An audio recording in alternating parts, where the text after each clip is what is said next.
Okay. All right. Well, good afternoon, everybody. I think we're just about ready to get started. My name's Maureen Conway. I'm Vice President for Policy Programs here at the Aspen Institute and Executive Director of our Economic Opportunities Program. And I'm really delighted to welcome you all here today for our conversation about the Fight for 15, a right wage for working America. Today we're going to have a conversation in three parts, actually. So first, I'm going to spend some time talking with David about the book that he just wrote and what's going on sort of in the world of improving the situation for workers and how workers are participating in that. And then we actually have a great opportunity to hear from people who are on the front lines of doing this, people for whom these issues are the most immediate and who are really actively trying to create change in their own workplaces. And then we're going to have a conversation with all of you. So that's kind of our agenda of things. There will be a little bit of shuffling of chairs and moving of tables at certain points, but you can just take a little opportunity to stretch maybe, and we'll move on as fast as we can.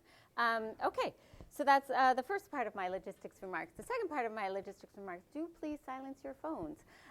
But do please tweet. Our hashtag is TalkGoodJobs. And I should also mention when we do the Q&A, we are live streaming and recording the event, and so we will be passing mics, and if you do, please use them when you ask a question. That is super helpful. Okay, and we're going to try to conclude the Q&A just a couple of minutes before 1:30 so that you have time to buy books. David will be signing them, as well as the workers whose experiences are referenced in this book will also sign the book if you like. So that's a great opportunity. So we hope that you will all avail yourself of that. Okay, so I just want to say a few words to get started in terms of framing the conversation. In the Economic Opportunities Program, we spend a lot of time thinking about how people can connect to work, and that's because work is the source of opportunity in the U.S. Work is generally our answer to the question of poverty. How do you get out of poverty? You get yourself a job and you work your way out of poverty. We structure policies to encourage work. We have everything from cash assistance for single parents to food stamps that has work requirements. Our largest source of social assistance is the Earned Income Tax Credit, which by definition requires work. So work is fairly central, and we have this idea that if we connect people to work and if people can build a work experience, that they will be able to get to a job where they can support themselves and hopefully a small family without reliance on public assistance. And unfortunately, we have averted our eyes from the growing phenomena of poverty wage work and the fact that scenario, that trajectory, just is not possible for large and growing numbers of people. Recently, these issues have come to the fore. We've had the issue of inequality with things like Thomas Piketty's tome, Capital in the 21st Century, becoming a bestseller, and Occupy Wall Street really put the issues of inequality on the map. They've grabbed the headlines. The U.S. has experienced tremendous economic growth over the past several decades, but the income and wealth resulting from that growth has accrued to a relative few. Some might argue that the inequality is okay. It's okay as long as everybody has an equal chance, but we know that that's not true. We know that economic mobility is low, much lower in the U.S. than in many other European countries, and it's been that way for a long time. We know that the circumstances of your birth and often associated with your zip code are all too determinative of what your outcomes in life might be. We also know that some might say that it's okay if we have inequality as long as people can earn a living from work. And as I was mentioning earlier, we know that that is also not true, that so much of work now does not support the basics that people need to get by. I do need to take a pause here because we do have, I will say, we had some great economic news in the last week. We finally after a long period of wage stagnation, saw incomes rise, and in particular among middle and lower income households. So that was great news, but it's not enough because they still are earning less than what they earned before the recession. They still are not earning enough to even support themselves, much less a family. So we're in a grave situation. And I just, in terms of thinking about what does this mean for ourselves and our future, one of the statistics that really stuck with me is the fact that over half of public school students now receive free and reduced price meals, right? So over half of public school students qualify. This does not bode well for our future to have so many children growing up in poverty and in limited circumstances. And it's not because their parents don't work. It's because their parents don't earn enough to even buy food. So today we're talking about the fight for 15 and what do we do to raise wages. And before we start, it's worth noting a few things about who's earning $15 or less. So first of all, 42% of workers earn less than $15 an hour. I'll give a shout out to the National Employment Law Project who did a study showing that. So it's a pretty common thing. 42% is a lot. These workers are disproportionately women, disproportionately Black, disproportionately Hispanic. And these jobs are likely to be in a service industry. And the service industry is a large and growing sector of our economy, and the occupations that these workers occupy are large and growing sources of employment. So this is a real challenge that we need to confront in terms of what does work pay. And nobody better talk about it with than David Rolf. So I am so happy to have David here. I was so glad to see his book and to get the chance to talk about him. For those of you who don't know David, he is organizer extraordinaire. He's organized more people into labor unions than really kind of anybody out there organizing these days. And yet, he's also one of the people who's got the most to say about, sort of, is the labor movement really going to be the answer anymore, or what needs to happen to create change? He's an incredible strategist, an incredible thinker. He's written an incredible book. And it's a book that really is, it's an important book both for sounding the alarm of what's going wrong in the world of work, but it's also a really optimistic book about how people can get engaged and really look hard at the problem and come up with new solutions. So we're really glad to have David here. Thank you, David, for joining us. And let's just start with the current state of play. So this isn't just the fight for 15. You've had some wins. So where do we have 15 and what do things look like right now? Sure. So the first time that anyone mentioned $15 as a actual goal, it really occurred 3 times in November of 2012, so less than 4 years ago, when a group of Brooklyn fast food workers walked off on strike, about 200 people, took to the streets protesting not one specific employer, not one labor contract, but protesting poverty wages in the fast food industry, demanding $15 in a union. That same month, a colleague and collaborator of mine named Nick Hanauer gave a speech to the Democracy Alliance. I won't go into the details of how he came up with this, but he sort of got mad about something he'd heard about Democrats not being in favor of $9 or $10. And he got on stage and said to hell with it, it ought to be 15.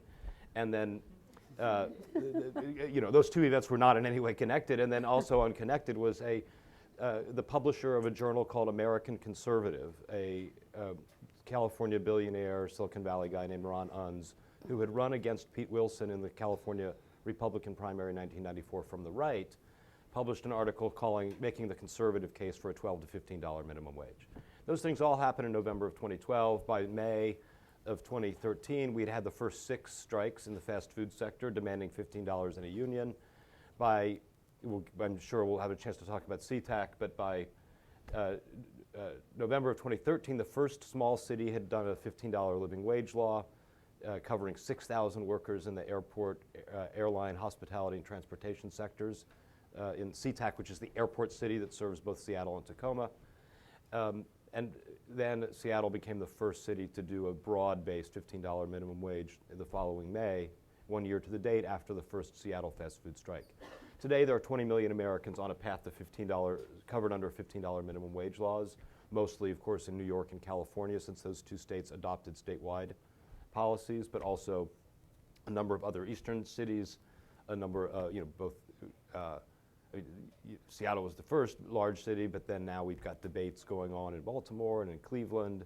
And a number of union contracts, even in other states, settled at $15. So Johns Hopkins, before Baltimore was considering a $15 minimum wage, settled their union contract at $15 minimums. The home care contract in Massachusetts settled at $15 minimums. Even the University of Pittsburgh Medical Center, which is a non-union and very anti-union employer, it's also the largest private sector employer in Pennsylvania, just established a $15 internal minimum wage. So today, as a result of this work, there are now 20 million Americans and growing who live under some form of a $15 minimum wage policy. What remains, obviously, is that the demand for a union that those fast food workers articulated is still unmet. And probably won't be met in the sense that we're talking about old school 1935 era enterprise bargaining unions, but where the real aspiration isn't to replicate the worst forms of 20th century industrial policy, but rather to build a strong, stable, permanent membership organization that has the ability to force companies to say yes when they want to say no. Yeah, great. So let's talk a little bit more about SeaTac, because SeaTac was really interesting in that it's not about a union, right? It was about a ballot measure, and it was about organizing sort of less within the context of a firm and more within the context as citizens of a particular community. So talk a little bit about why that was the strategy and what happened there. Well, it really was a hybrid, because in the year 2010, at the depths of the Great Recession, an organization called Working Washington, which was essentially an SEIU labor community partnership, knocked on 100,000 doors in South Seattle and South King County to talk to working class people about what was going on in their lives. We weren't talking to them because of where they worked, whether or not they were registered to vote, even whether or not they were a citizen. We talked to 100,000 people about the economy. And one of the data points that popped up was the large number of people in these communities that were working full-time at the airport but living in poverty and depending on public assistance of some sort and struggling with often multiple jobs to make ends meet. And so originally, SeaTac was in large measure a union organizing effort. There's, over the course of a generation, working class jobs at airports went from being solid middle class jobs to being poor jobs. So Congressman Adam Smith, the congressman who represents SeaTac, his dad worked as a baggage handler for United Airlines in the 70s, made the equivalent of $60,000 a year in today's wages with a health plan and a pension. That's no one's idea of luxury, but it's a solid middle class job. And he was able to send his kid to college and to law school. And a generation later, whoever handles the bags for United no longer works for United. They work for one of them, many of an alphabet soup of no-name subcontractors that bid against each other in a race to the bottom on price, which then forces down labor costs. And if one company says they have to raise wages, they can easily be replaced by another. So that became the dominant economic ecosystem at most American airports, including at SeaTac. And in the book, I talk about some of the workers who, a guy who was an honorably discharged U.S. Marine who did a total of 5 tours of duty in the Middle East and in Kosovo and other places, and who was commuting 45 miles a day to a minimum wage job putting fuel in jets. And when he and his coworkers showed up at the public agency, at a public hearing at a public agency to talk about their working conditions, they were forced out by security because they weren't allowed to bring hazardous materials into the boardroom. Those being the uniforms that got soaked in jet fuel doing their job. But they were told, as a condition of employment, they had to take those uniforms and launder them themselves at home. Now go home and look at your dryer and see the warning label that says don't put any gasoline or fuel soaked materials in here, right? Because it could blow up your house. So those workers started forming unions, but quickly ran against the buzzsaw of 21st century American labor law, which is since, at least since the 80s, been more of a union prevention statute than a union facilitation statute. And this is true nowhere more than in the airline industry, where significant percentages are actually covered by the Railway Labor Act, which is a 1919 statute that presumes that all of the railway engineers will meet all of the other railway engineers in stations across the country, and therefore will know each other and could form a union together. That works if you're a pilot. It works if you're a flight attendant. It does not work so well if you're a jet fueler who cannot afford to buy a ticket on a plane.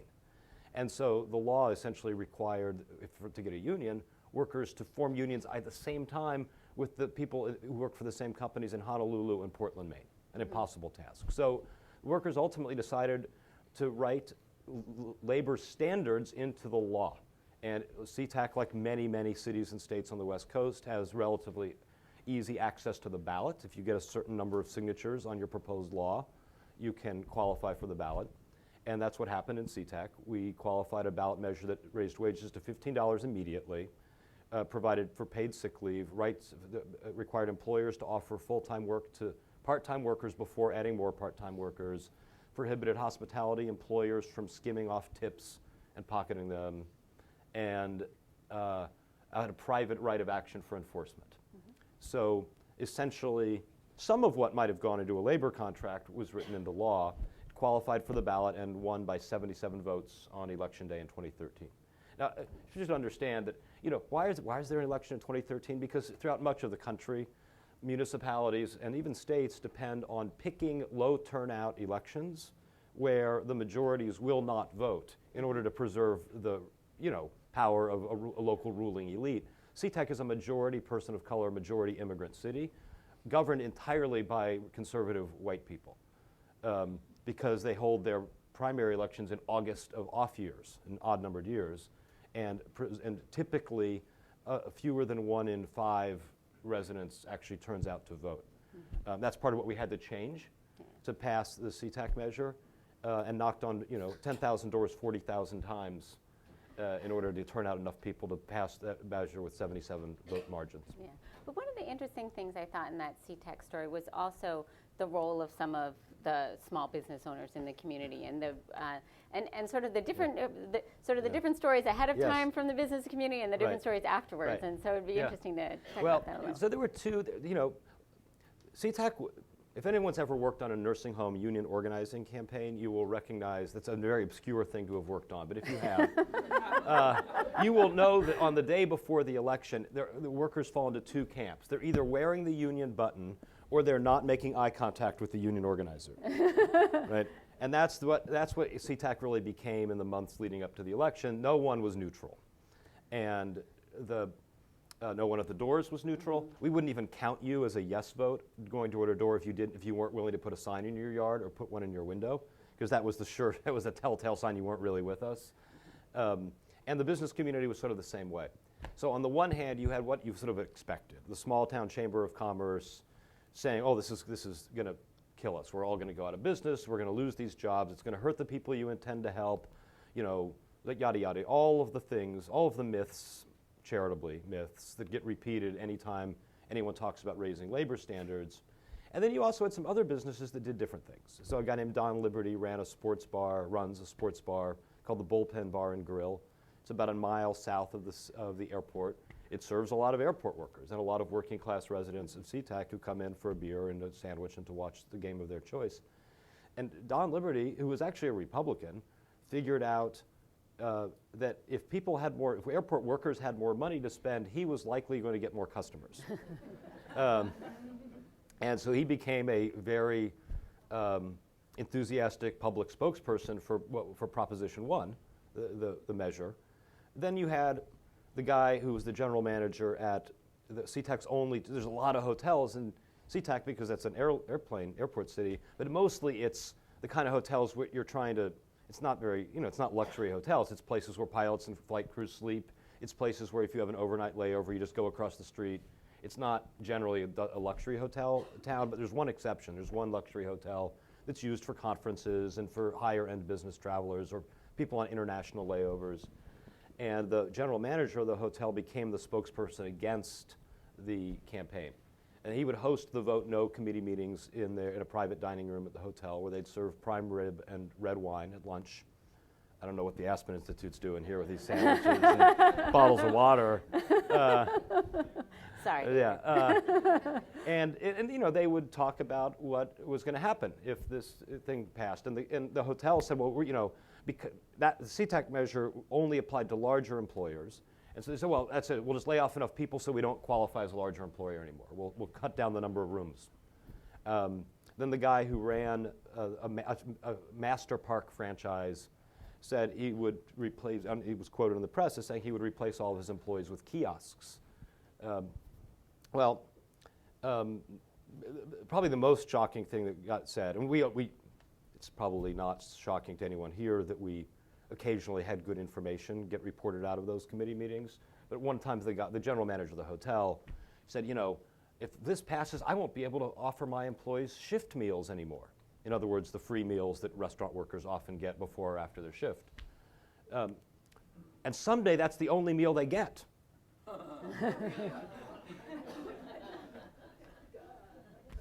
Okay.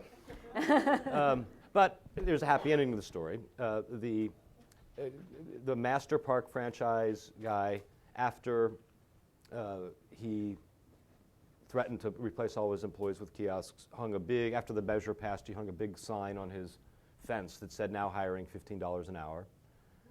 Dana Milbank with the Washington Post called him and said, what's up? And he says, well, it turns out my customers actually want customer service after all. My employees are happy campers these days. Direct quote.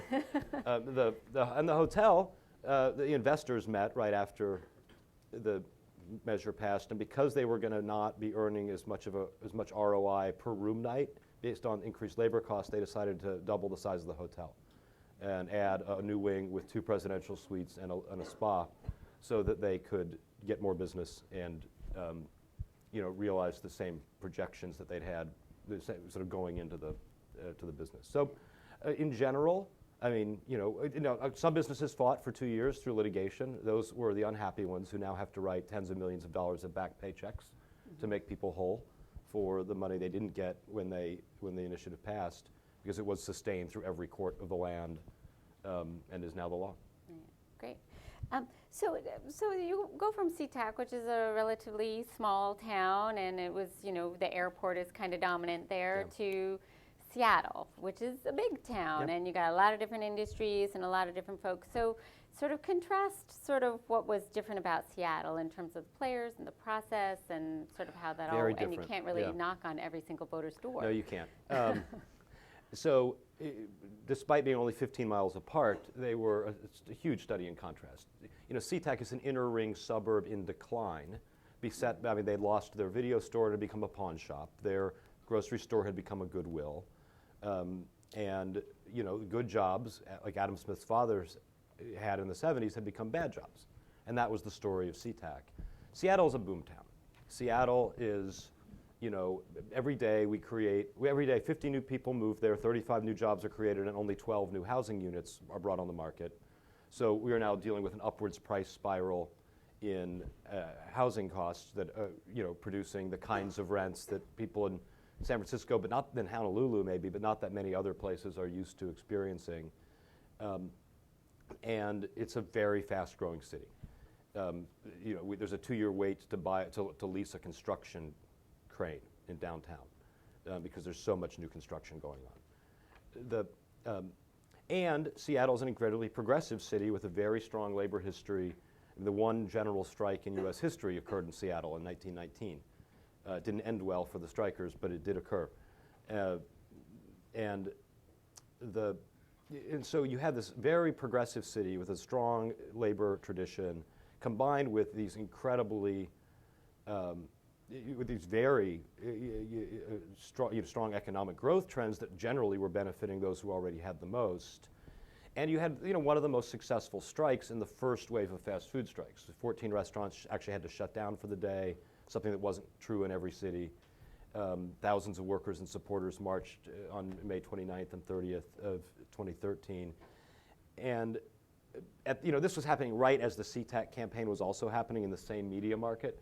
So although the strategies were different, in one case it was a ballot measure, in one case we were trying to get a law passed city council, in one case it was strongly connected to a traditional union organizing drive, in another case to a more 21st century sort of postmodern union organizing drive in fast food.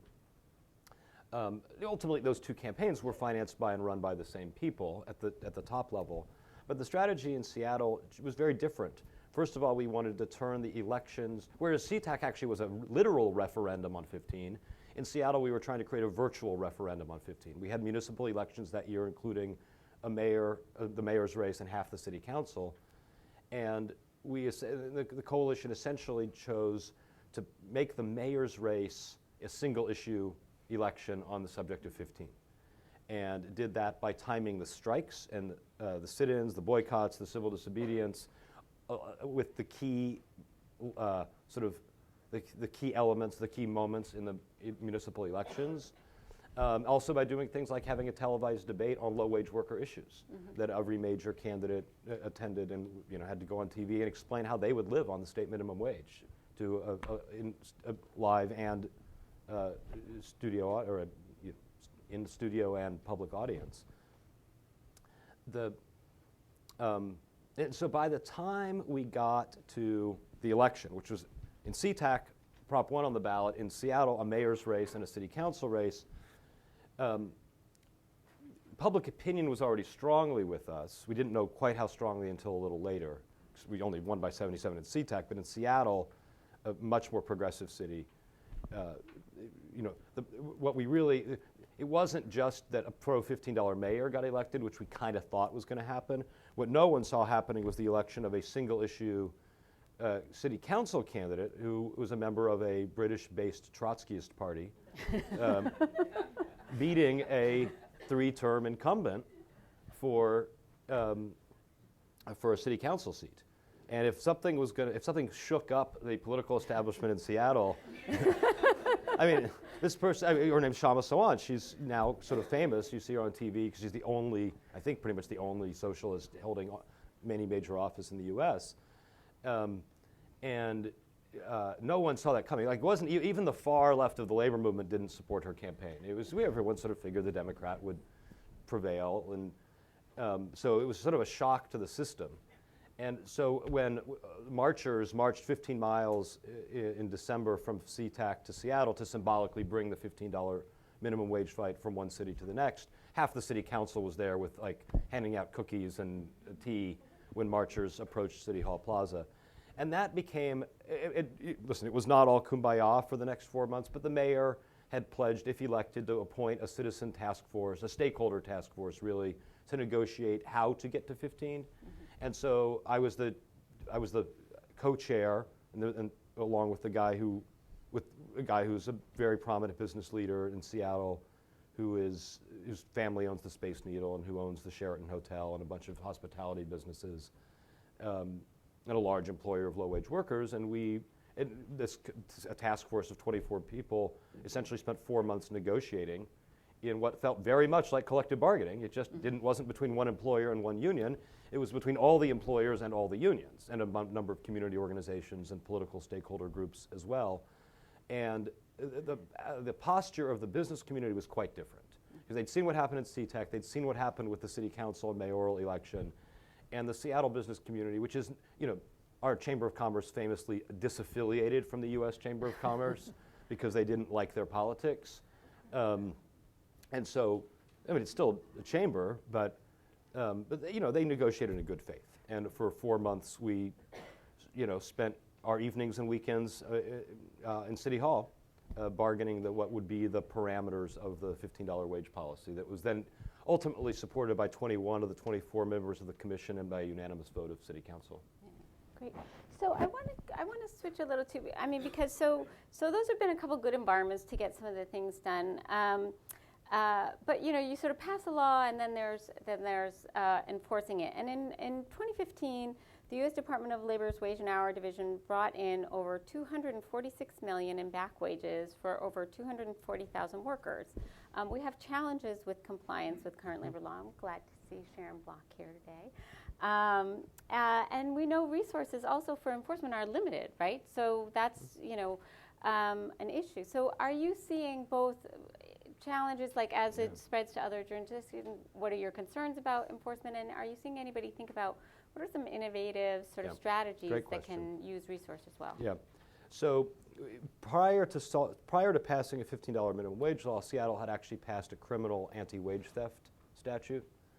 And back in the summer of 2013, when we were doing the fast food strikes, one of the things one of the specific protests that we conducted was a protest over the fact that 3 years after the wage theft law had passed, no one had actually been prosecuted under it. Now, that either means that every fast food employer, every call center, every residential construction contractor, every janitorial firm operating in Seattle is completely unlike all of the others that operate everywhere else, or it means that we weren't enforcing the law very well. And it turns out what we had was a complaint-based top-down enforcement system that would require workers to walk into a police station with a documented case in order to get any charges brought. Now, if you've met any fast food workers, or any janitors, or many call center employees, or domestic workers, or residential construction workers, what do you think the chances of someone who's not working with papers want to walk into a police station to complain about their employer are? Right? Approximately zero. And what do you think then the chances that they've done contemporaneous documentation, lined up their witnesses, have their pay stubs all here, you know, like none, right? So even when we had skilled union representatives assist workers with the filing of cases, we really couldn't get the police to take them because they sort of said, this isn't our job. What do you want? You want a claim number for your insurance policy? Great. Like if you had your car prowled or something. But, and this has been a common problem, right? Is that top-down complaint-based systems tend to enforce the law only in sectors which are both high violation and high complaint. Law firms and academic departments are notoriously high violation, low violation, high complaint. Right? If you looked at the EEOC caseload, you would quickly conclude that sociologists were among the most discriminated against people in the country, that fast food workers weren't. Guess what? Sociologists are aware of the EEOC and aware of how to file complaints at a far greater rate than fast food workers are. So what I think the emerging practice is that the two very important principles in enforcement are co-enforcement, which is where worker organizations and community organizations are given a role in education, outreach, navigation, case management, and legal clinic work on behalf of low-wage workers, and the principle of directed investigations, where enforcement agencies proactively look at businesses in high violation sectors.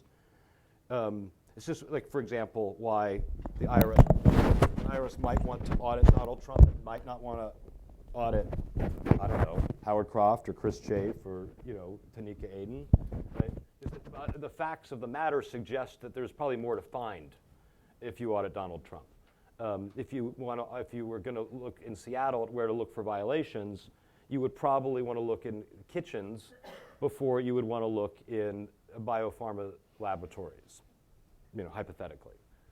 So those are the two principles. One is to actually empower low-wage workers and people in their communities to be agents of enforcement, not literally handing out tickets or issuing fines, but to educate workers to be able to do like peer-to-peer work on knowing your rights, on knowing how to access enforcement, including through trusted community organizations. And so that's an important strategy that we're using in Seattle, and San Francisco uses, I think, an earlier variation on it. You can see it at work in the pure private sector in places like the Maintenance Cooperation Trust Fund in the California janitorial industry, or the Coalition of Immobility Workers in the Florida tomato fields, or the Workers' Defense Project in the Austin construction industry. And that's where essentially it's a bottom-up enforcement. And you know, a restaurant owner, a friend of mine explained this to me very well. He said, well, you know, my guys don't take any crap. And if I go and ask them to do something that I don't think they ought to do, they're going to tell me about it. Well, that's perfect, because that means there's never a complaint because there's never a violation, right? Then the second principle is this idea that you go where, if there's smoke, there may be fire, so go where the smoke is. If you were running a fire department, you would not equally send fire crews to every building or to random buildings. You would presumably send ones to buildings where there was smoke coming out of them. And so those are the two things on enforcement, I think, that are emerging best practices. Okay, so I have two more questions for you that we're going to try to make a little quick. But I just want to sort of extend from, because I could talk to you all day, but I know we have more to do here. And I actually wanted to ask this trust question, right? So one, it's been commented that the U.S. sort of lacks, actually Anne-Marie Slaughter said this this past summer at the Ideas Festival, right? We don't have a labor party in the U.S. There's not really a party that represents workers. And then I look, and the Edelman Trust Index is showing sort of this big divide in terms of trust in institutions, in government, in business, in the media, in nonprofit organizations. There's a big difference between sort of what they call the informed public, which is basically people who earn in the top 25% and have gone to college and who are regular readers of newspapers, and what they call the mass population in terms of their trust in institutions. And the U.S. is the highest among developed countries, with a 31 percentage point gap in trust among those two groups. Have you found this lack of trust in the workers that you're organizing, and how they feel about institutions? I mean, even maybe how they feel about unions and their trust within unions. And do you think some of the things that you've been engaged in terms of better enforcement of laws and getting their voices heard in elections and getting their voices heard through ballot measures, do you think that can help rebuild trust? Yeah, trust has to be earned. And if most American workers no longer have trust in our major institutions, it's likely because those institutions let down American workers. Right? We've experienced a 40-year freeze in wages. We saw over a generation healthcare costs transferred systematically away from companies and governments. Now, I mean, there's a change now with Obamacare, but for a period of decades, healthcare costs transferred onto individual consumers. We replaced student grants with student loans and made debt-free college education a thing of the past. We imported third world wages, outsourced manufacturing, we privatized, globalized, de-taxed, de-unionized, we got rid of pensions in the private sector, which means that the average American 55 years or older has only enough retirement savings to pay for $100 of post-retirement, $100 a month of post-retirement income. We replaced old Jim Crow laws with new economic apartheid for black and brown America, meaning that most African American and Latino families are 2 paychecks away from bankruptcy. And we said that that when women doubled their workforce participation between 1977 and 2012, from 37 to 74%, the net take-home pay for the bottom 90% of income-earning families would be $0. I wouldn't trust the people who did that to me either. And so I think that if there's a lack of trust in major institutions amongst American workers, it's a well-earned lack of trust, because we went from an arc of history that actually always through struggle made life better for workers every generation for 200 years, to throwing the whole thing into reverse. Now, I do think that my experience as a union organizer is that people who actually, and I'm sure Tanika will talk about this when she's up here, that once people have experience of taking action and winning and making change, it's an incredibly empowering experience. And I think it's much easier to trust in institutions that you have an experience of helping to change and helping to steer. I think in a democracy, no one should expect that they're going to be the only ones steering major institutions, but having the experience of having decisions you make and actions you take together with coworkers or people in your community have an impact is definitely something that creates a feeling of ownership in the broader societal institutions. Great. And the last question is just, I mean, in the book, and we talked about even how it didn't work out so badly for the businesses at SeaTac, and but there's always this somehow the sky's going to fall if we raise wages to $15 an hour, and so often this conversation revolves around like it's going to kill jobs and businesses can't survive, but it rarely seems to say, well, how will workers and how will families survive if we don't raise wages? So I guess my question for you is to what degree does anybody else ever ask the question, well, what happens if we don't raise wages? And what's the fallout there economically, politically, socially, if we can't manage to raise wages? I talk a lot about this in the book, and if people want to jump to chapter 7, which is kind of the rebuttal of all the arguments against minimum wages, feel free. In the head of the department store trade association predicted that if Congress passed a law prohibiting children under 16 from working more than 8 hours a day, that all department stores would go bankrupt. That prediction was made in 1913. Now, one can imagine a world of the future where all department stores go bankrupt. It will have far more to do with e-commerce and Amazon than it will do because of child labor laws. In 1937, when Congress was passing its first federal minimum wage, the head of the American Publishers Association demonstrated his ignorance of both economics and classical history by predicting that America would fall like ancient Rome if we, like ancient Rome, got into the business of dictating prices in the private sector. Oh, that's why ancient Rome. There are a set of specific myths. I call them, I think in some cases lies, but myths, that minimum wage increases cost jobs, make businesses close or relocate, and hurt the people they're intended to help. Those have been repeated now so often, like all the other parts of trickle-down economics, that one believes, or is led to believe, they're written into the founding documents of the country. The problem is it's totally wrong. And if you look at every minimum wage increase that's happened in US history, the correlation they tend to correlate more with periods of growing employment than with shrinking employment. If you look at specific states and cities and compare them to surrounding states and cities in actual, not in theory, but in actual practice, you see things like most of the time when a city raises its minimum wage, its employment and its wages grow faster than its surrounding areas, not the other way around. Or that if a border town, like say Trenton and Philadelphia or Spokane and Coeur d'Alene, one state raises the minimum wage, the other holds it steady. Do businesses cross the line? No, workers cross the line. Yes, it's a lot easier. So what happens when you don't raise the minimum wage? I think we see, right?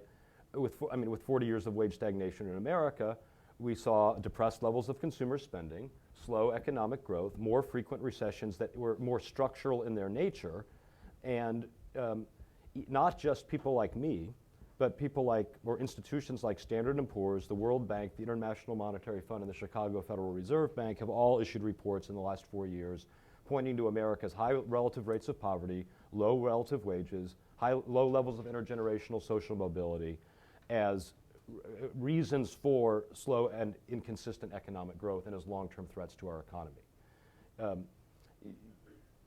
One can sort of think about Japan and Germany because they're an interesting case study.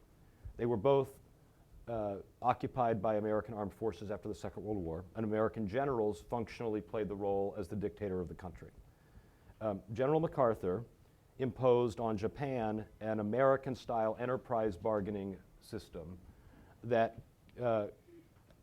meant one union, one company at the smallest possible worksite level to bargain labor standards, and without any sort of regional or sectoral bargaining power. And that's what they did in Japan. Eisenhower, meanwhile, helped the Germans resurrect a somewhat older system of regional and sectoral bargaining that set minimums throughout all people who worked for a type of employer within a geographic region. Today, Germany has the world's largest middle class. We are number 27. Japan is in the fourth decade of a recession. So who would you rather be? Would you rather be Germany with a high wage, a growing middle class? And by the way, even though their automobile workers make twice what ours do, they manufacture and sell twice as many cars. So the problem is ultimately not that they have broadly shared prosperity, a stable and growing middle class, and healthy unions. Germany has proved, and when Angela Merkel was asked why she opposed a minimum wage for Germany, she said, we don't need it, we have collective bargaining. So I think it comes down to which would you rather be. We have so far made a choice. We want to be more like Japan, with weaker social programs, weaker wages, weaker unions, and a smaller middle class. And the 40-year war on the American middle class has in fact paid off well for those who financed it, because the rich in fact got richer. The percentage of GDP harvested by the top 1% or the top 10% grew while the middle class shrank, and for the first time ever is no longer the largest economic class in America. And we went from having the world's largest to the world's 27th largest middle class. So I think we have to make a choice. Do we like the path we've been on for 40 years? Because if we think we would have voted for that in 1976, let's keep doing it. And let's keep shrinking the middle class, hurting workers, shrinking wages, eroding benefits, getting rid of social safety programs, and moving more and more people into your on-the-own economy. The problem is there's only so many yachts you can sell to rich people, and as Nick Hanauer points out, billionaires only need the same number of pants as everybody else. So if ultimately you depend on making, transporting, or selling a good or a service to someone who doesn't only need to buy private jets and yachts, then the consumer demand side, which is 70% of the American economy, is going to hurt without some upward stimulus. Great. Thank you. All right. We are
Right, so now we get a chance to chat with some people who, as I mentioned before, find these issues most immediate. So right next to me, I'm going to try to say names properly, is Ridwan Ahmed Gele.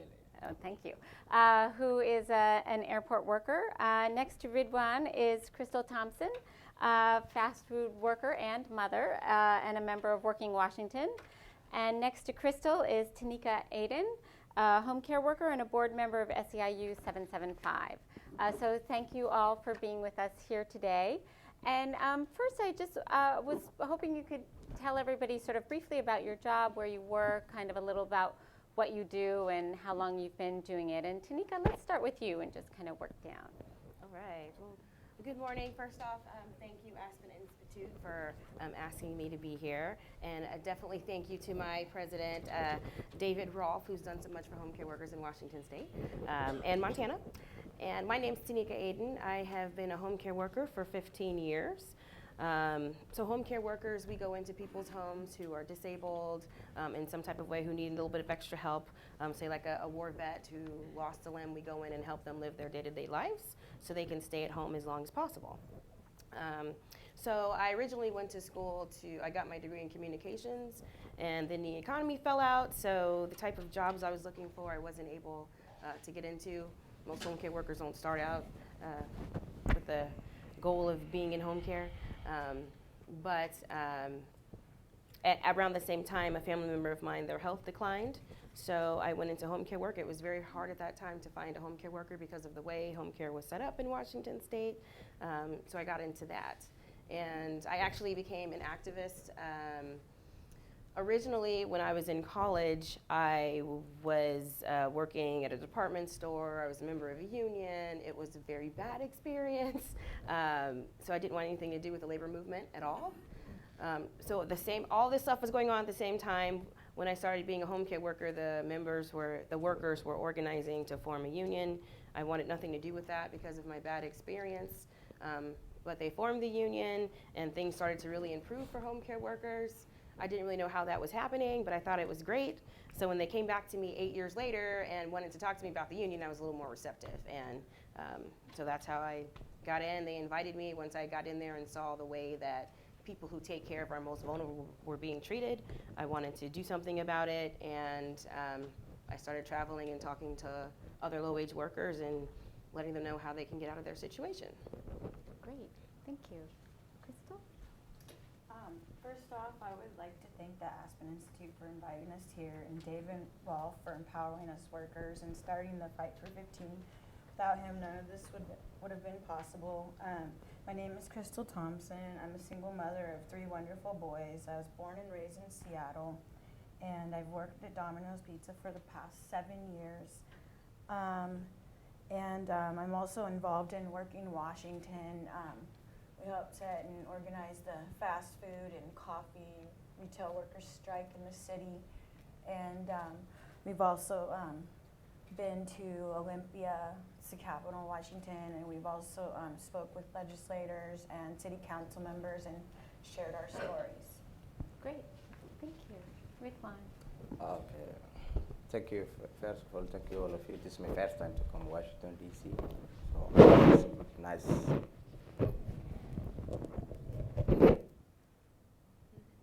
It's okay. Yeah, and thank you for David, also Union Institute, all people are come attending for this meeting. My name is Ridwan Gele. I was born in Somalia. I came from Somalia in 2009. I started my career in 2009 in Dallas, Texas. I moved up in Washington, SeaTac in 2013. So I worked SeaTac airport, air service, interline batch attendant.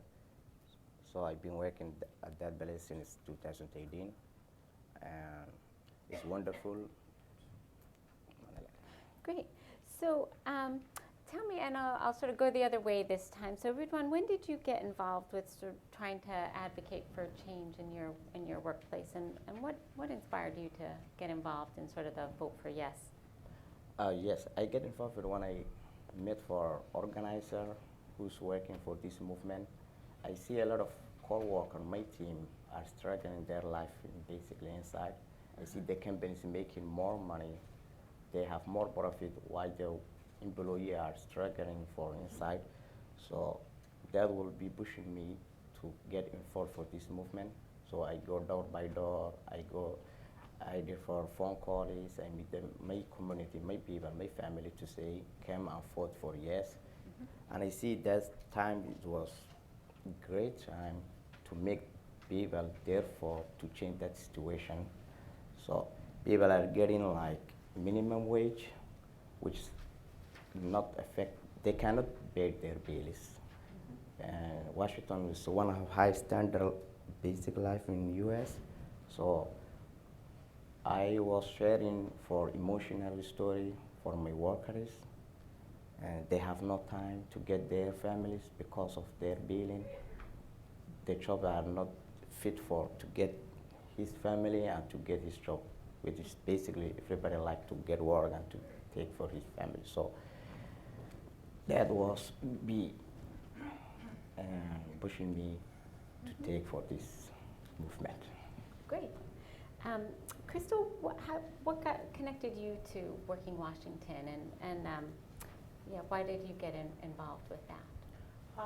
Well, initially, a Working Washington organizer had came to our job and was asking for signatures, and was also talking to us about a meeting about the minimum wage and invited us.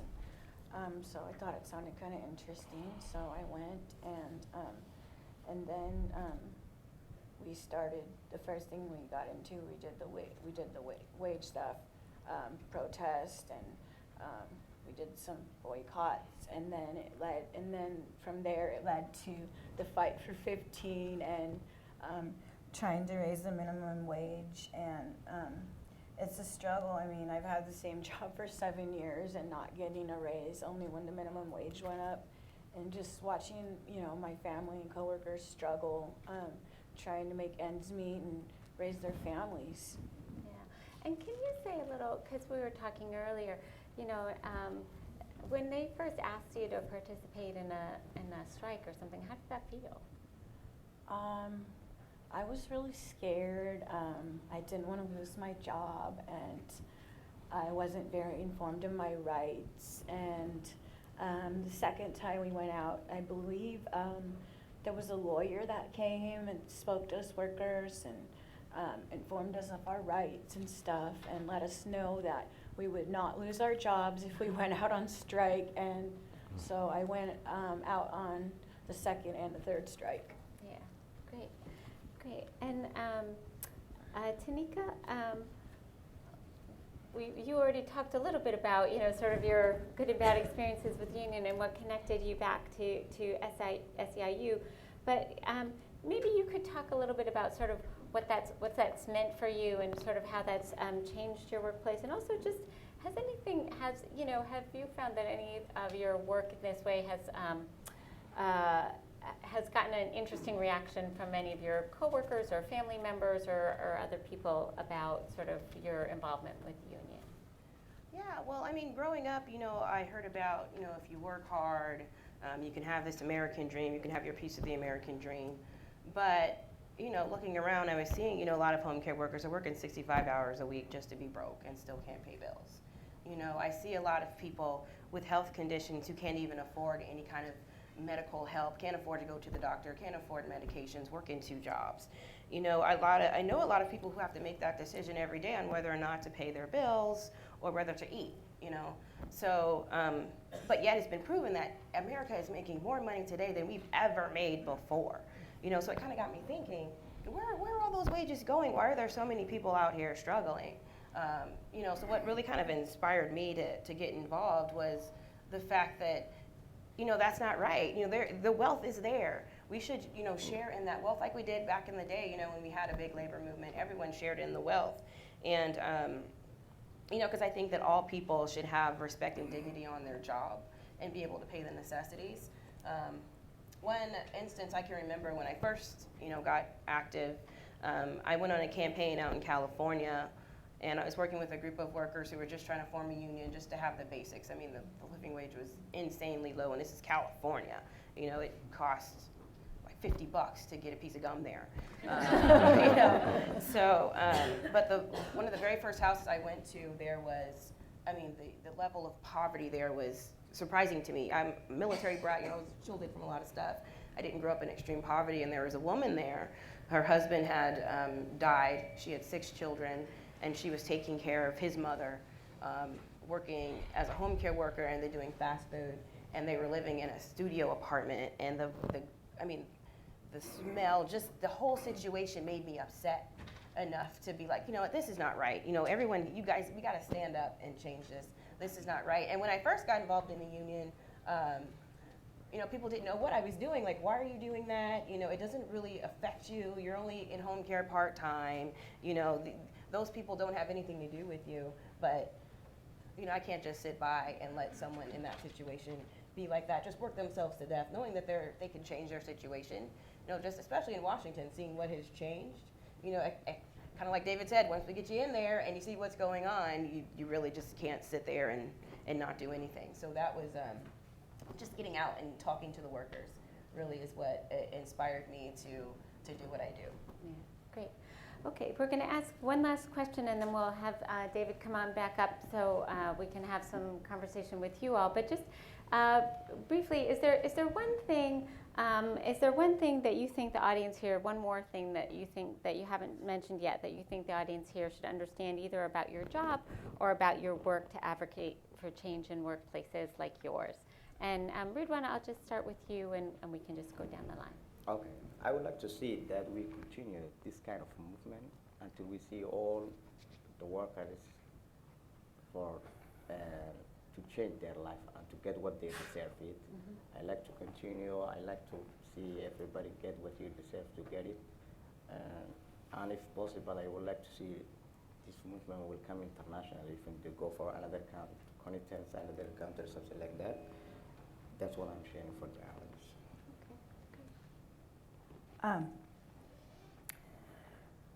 I believe that all workers deserve to make a living wage.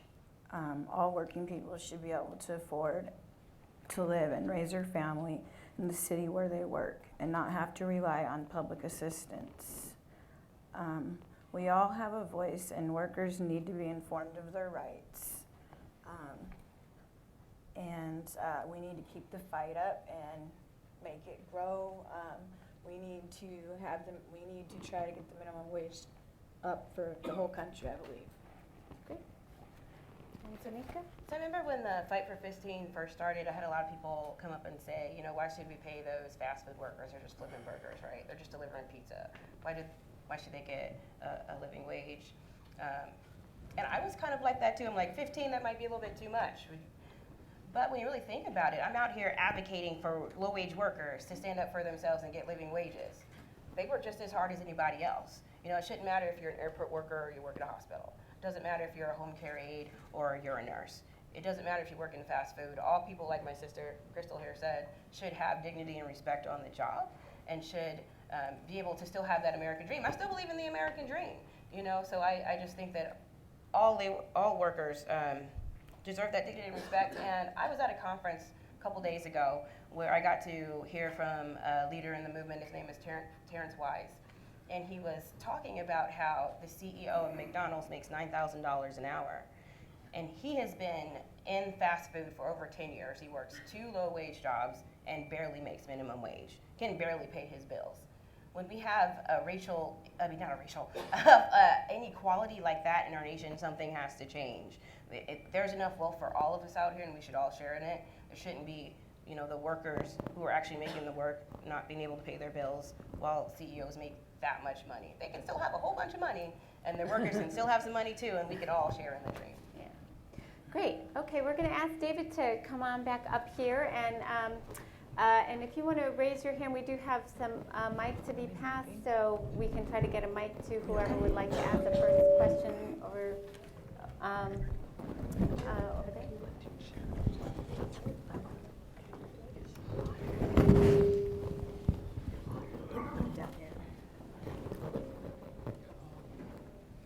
And please introduce yourself. Yes, my name is Dan Morrissey with the Peace Island Federal Credit Union. My question is, in areas where one would expect tax revenues to go up as well. Is that actually happening? So, in other words, an economic benefit for the jurisdictions that have this. Yeah, you would expect that. I don't have any data on it. So maybe someone else in the room does, because that was not, it was something I predicted would happen in my book, and it was something that Ron Unz predicted would happen when he wrote his article back in 2012, and he sort of said, the conservative case for a higher minimum wage is raises tax revenue without raising marginal tax rates, lowers dependence on government programs, and provides more stimulus, a bit more customers for business. But I haven't actually seen real-time data on what's happened so far in the earliest cities that have done significant increases.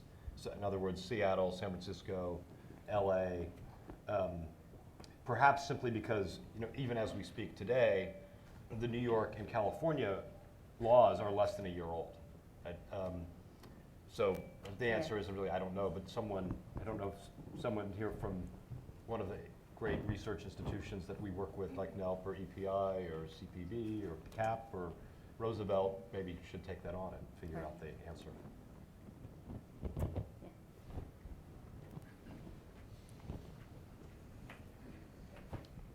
So my name is Eddie Eichis, and I'm an officer in the American Federation of Government Employees Union, federal workers. And the whole sheet of paper, on at least the front of Fight for 15, has only one even mention of unionism, and it says looking beyond traditional unionism. And my question concerns, of course we do it too in the AFL-CIO, we have now Working America, we have all types of mechanisms to try to raise the minimum wage, but we have really no way of financing these movements because a lot of these movements do not end up in traditional unionism. And so my first question is that. My second question is that almost all of these the movement successes are in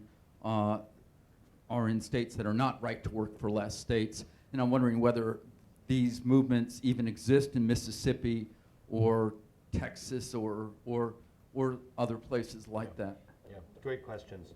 So I went to see Andy Grove once when he was still alive, long after he retired. And I sort of said, here's our problem. Our problem is that we've got declining rates of overall unionization, and for a whole number of reasons, which probably are far too complex to get into. I think this was the subject of an entire other talk I did on this stage at one other point a couple years ago. But for reasons that are complex, no likelihood that America's 1935-era collective bargaining law is going to resurrect itself and result in strong unions again in the way that my great-grandfather, my grandfather, and my mother all had strong unions. And that would be fine, except that there's no democratic capitalism on earth that's built and sustained a middle class or even a democracy itself without some form of a robust labor movement. And Andy Grove said, I'm not arrogant enough to think I can solve this problem for you, which is not what you want to hear from the founder of Silicon Valley. But he said, I have two pieces of advice. One is that really you have to think about your outcomes very rigorously, and think about you have to get used to not thinking about current organizations or businesses, structures, leaders, laws, practices, or strategies. Just figure out how to isolate your outcomes and solve backwards from that. And if that means having to cast aside all that is comfortable and familiar, then that's where you have to go. And the second thing he said is, I have a suspicion you're going to end up needing to fund the projects that everyone else wants to bury. And those turned out to be, I think, very wise. Turned out to be very wise counsel. As I sat in bad traffic for 3 hours between Palo Alto and Berkeley after the meeting, I puzzled through what are the outcomes we care about? Well, the truth is that when unions did their job well, in my great-grandfather's day and my grandfather's day and my mother's day, they were powerful enough to raise wages and benefits faster than the rate of inflation. Right? So it helped, on balance, helped create a middle class. Number two, they were large enough to touch tens of millions of Americans directly or indirectly. Right? Even though, for example, famously, IBM would just wait for General Electric to settle their union contract. They'd offer a nickel more as the non-union premium. So a bunch of unions were in effect bargaining for IBM workers, even if IBM was never, never signed a contract.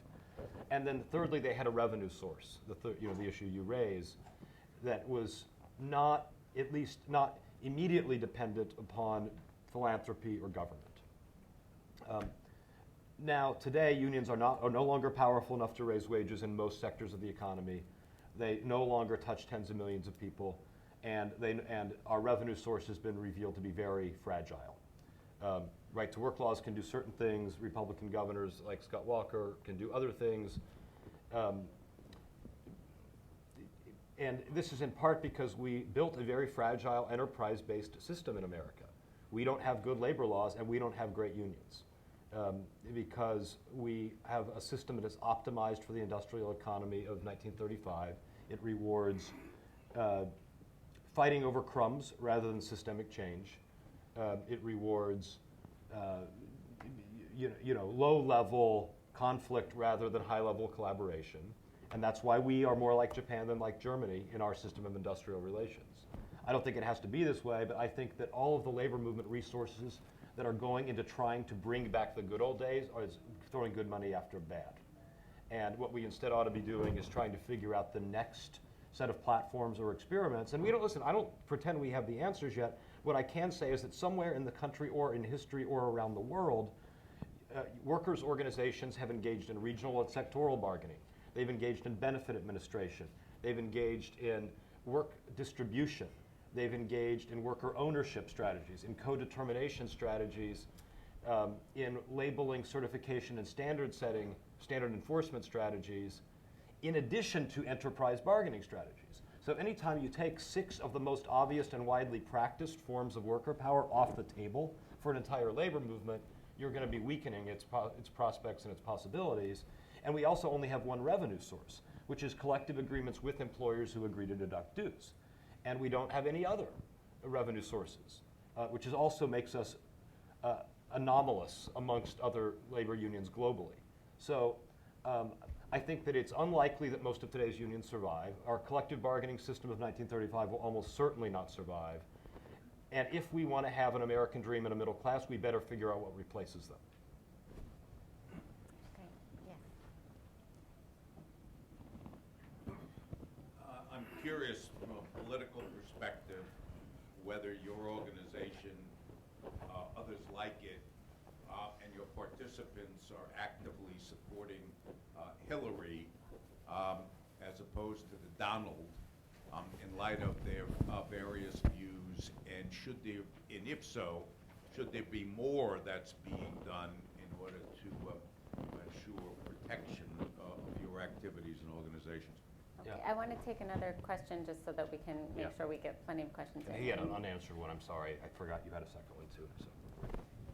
Sure. Hi, Christopher Gaber. I'm a reporter at Associated Press and was looking at a story on impact of education and how that's changed in our economy. And one thing I noticed was interesting fact that neither college or high school educated workers are necessarily likely to be in a union, but at this point a college educated worker is twice as likely to be a union member as a high school educated, which could reflect changes in public sector and so forth. But is there anything else that you see beyond that in terms of how the status of high school educated, college educated, how does that change and how that might impact their likelihood to be in a union or to join you in your group? Yeah. Thank you.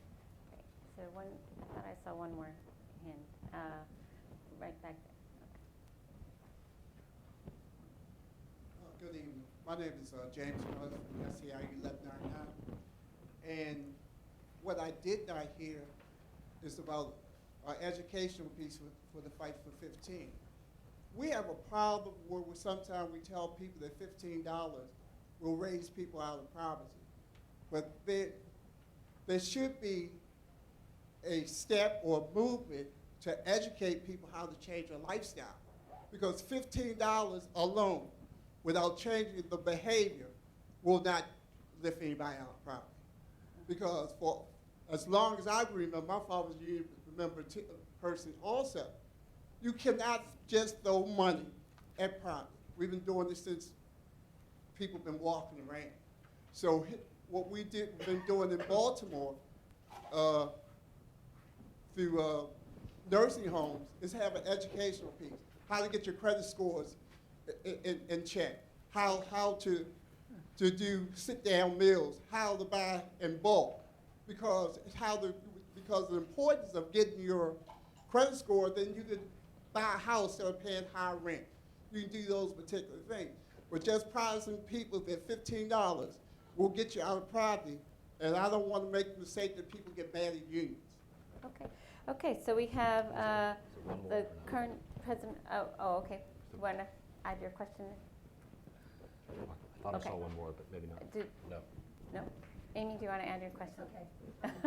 All right, we'll come back. So we have the current presidential election. We have a question on the education status of union versus non-union members, and then we have a question about worker education, and that $15 by itself isn't enough. People need to know sort of basically how to manage their money. And any of you all can comment on these questions too. I just want to say, if you would like to jump in at some point, please do. Do you want? All right, David, you start. They're going to have you answer all the questions. The gentleman in the front row also had asked about experiments in right-to-work states. So I'll try to do all of these quickly. I think that the education status, it really is about public versus private sector. That the private sector unionism has crashed from close to 40% to close to 7%, just under 7% of the private sector workforce, while public sector unionization has remained relatively steady. And in general, public employees do things like they're social workers, they're transportation engineers, they're correction officers, they are eligibility workers, they hold a wide variety of jobs, they're healthcare professionals that on balance tilt more towards college-educated professions than not, whereas the majority of private sector union members traditionally have been high school or military educated production workers and or construction workers who got their skills through a union apprenticeship program. And so generally speaking, you're looking at two different eras of unionization and two different sectors of the economy, which I think probably explains most of that disparity. I don't think anyone would, James, I don't think anyone would say that 15 is the only solution. We need to do a lot about jobs. We need to do a lot about rewriting the employment contract so it's relevant in the 21st century, the social contract so it's updated for the 21st century. I mean, most women now work outside the home, and we never even had a national conversation about child care, elder care, or family leave. I mean, how insane is that, right? So you sort of look at the set of policies and the set of structural supports for workers and working class communities. Wages is just the low-hanging fruit. Then everything from the way the banking system works, the way the elections are financed, to the criminal justice system, to immigration reform, would all need to go into a package. If you really wanted to solve for the permanent creation of a robust and powerful middle class, wages is just the easiest thing to do. Trump versus Hillary, yes. SEIU is putting a ton of resources, people, door knockers, phone callers, volunteers, staff, all over, in all the swing states, not all over the country, because they wouldn't do much good in either Washington or Montana, where I hang my shingle. But in general, SEIU specifically, and the labor movement more broadly, is, I said on a different stage the other day, I'm sick of hearing every 4 years someone says this is the most important, or every 2 years this is the most important election of our lifetime, and I'm really, really sick of hearing that every 2 years, but this time it's actually true. Montana has a current governor who supports you guys. Yes, he does. And I just wonder whether you're doing what you can in Montana. Of course we are. Steve Bullock is a good friend of workers in the labor movement and a great governor. I think he's going to win re-election. Okay. You're right. Yeah. Last question? And then the right to work, and then on the right to work question, there's only one large union that's actually figured out not only how to survive but how to truly prosper in a right to work environment, and that's the Culinary Local 226 of Unite here in Las Vegas. And they do that. First of all, Las Vegas is a very specific economy you could replicate specifically anywhere else. Secondly, They have control of the workforce supply. In other words, they're engaging in one of these other strategies beyond mere enterprise bargaining that allows them to win over the hearts and minds of workers at a very early stage in their career, and to be incredibly value added to the employers by being able to provide skilled, trained workers for hiring. But there are two other experiments in right-to-work states that aren't being done by unions that I think are really important to look at. One is the Coalition of Immobility Workers in the Florida tomato fields. This is an industry where there was slavery a decade and a half ago, where rape was common at the workplace, where wage theft was predominant, where people would have their immigration papers stuck in a safe by the employer. They'd live in bunk beds in metal canisters or trailer homes, and they wouldn't get paid for their work. But a decade and a half later, Walmart began paying $10 an hour to the tomato pickers who work for growers and have no direct relationship to Walmart, before Walmart was paying $9 to its own associates because of the work of this organization called the Coalition of Immobility Workers that used a non-collective bargaining form of worker power through purchaser pressure and boycotts to incentivize the upstream purchasers of tomatoes to insist on a fair food label for their tomatoes that could only be gotten if the growers not only adhered to certain standards that were set by a workers' organization, but actually then paid an arm of the workers' organization to come onto the job site, verify the standards are being adhered to, and educate the workers. Something very similar is now happening in the Austin and Houston construction industries, being led by the Workers' Defense Project, which has got a Better Builders program, sort of modeled off of the Fair Foods program. And these are two examples of places where where the politics of the state don't let you use government to help you because the governments are red and anti-union, and where, so they're not favorable labor laws or labor policies. Traditional strike activities are useless in these very porous, uncredentialed labor markets. You don't need a special license to pick tomatoes. And in Texas, you don't really need anything special to work in the construction industry, where they don't even require workers' compensation insurance, because that's the kind of place it is. But they nevertheless have begun to figure out how to raise standards, how to exercise power, and how to get paid for doing it through a non-collective bargaining market-based mechanism. I think those are very important signals from the future. Great. I'm sorry.